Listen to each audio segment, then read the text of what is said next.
Hello everyone, this is a tutorial on the game Mancala.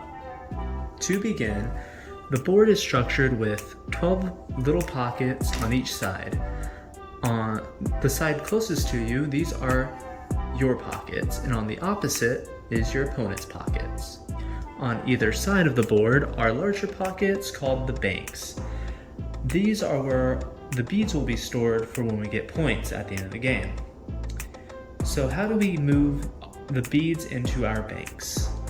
What we would do is we would grab all the beads in one pocket, so let's use this one, and we would go counterclockwise, dropping one bead into each pocket, like so.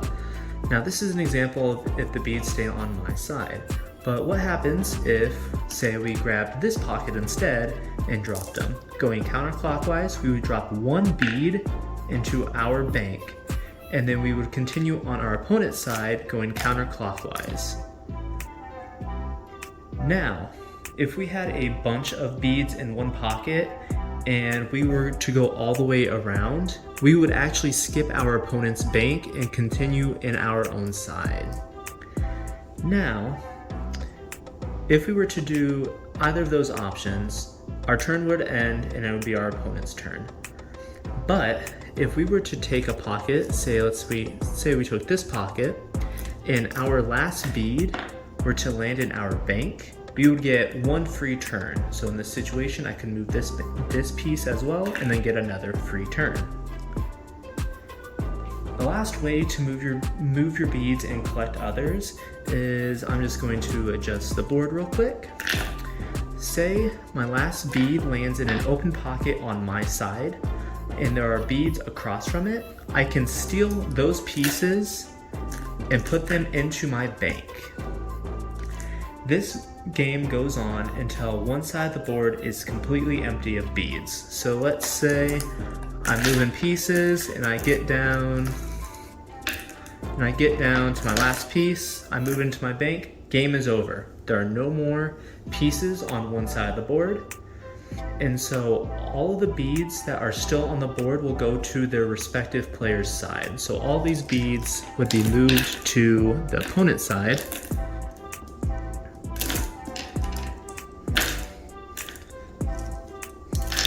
And then both sides would count all their beads, and whoever has the most beads wins the game. Here is an example of a game between Heidi and I. So I begin by moving my fourth slot to get one free turn. Then I move my first slot and disorganize the opposite side. Heidi then moves her fifth slot so that she will also get a free turn. And then she moves her third slot to get one more in her bank and to try to mess up my side of the board.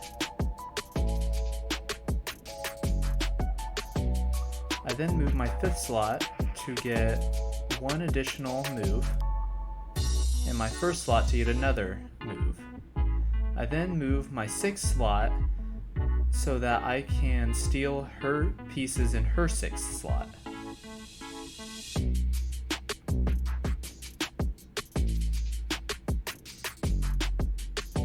Heidi moves the pieces in her first slot, giving her one additional piece and to alter my side of the board.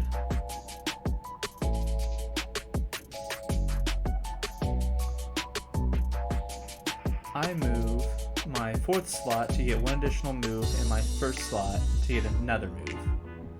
I then move my sixth slot to get 3 in my fifth slot.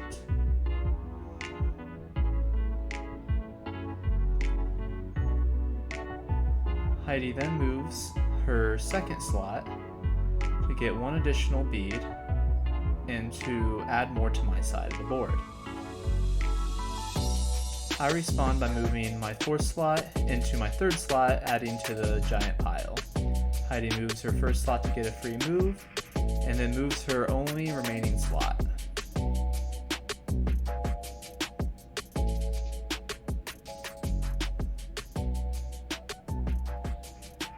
I move my fifth slot to get one free move and the first slot to get another free move. and then my 6th slot. Heidi gets 1 free move, and then I load up my 4th slot. Moving my 4th slot,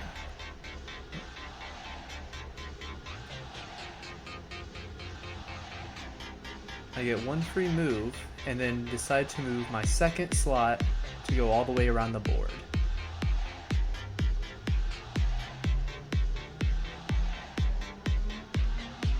This allows me to steal 1 of Heidi's pieces.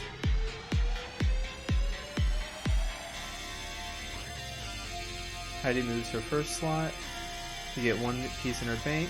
I move my 1st slot to get a free move, and move the 6th slot. Heidi moves 1 piece. I move my 5th slot to load up my 3rd slot even more. Heidi gets 1 free move and steals from my 4th slot.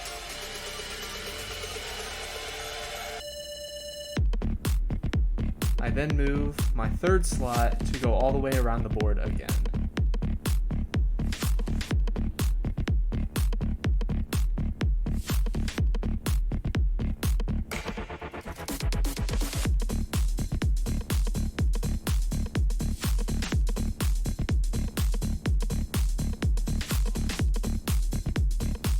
Heidi responds by getting 1 free move and then stealing my 6th slot. I get 3 free moves and then steal some of Heidi's pieces. Heidi steals 1 more piece, and then I steal the last piece to end the game. And then all the pieces remaining on Heidi's side of the board goes to her. The final score of this game was 20-28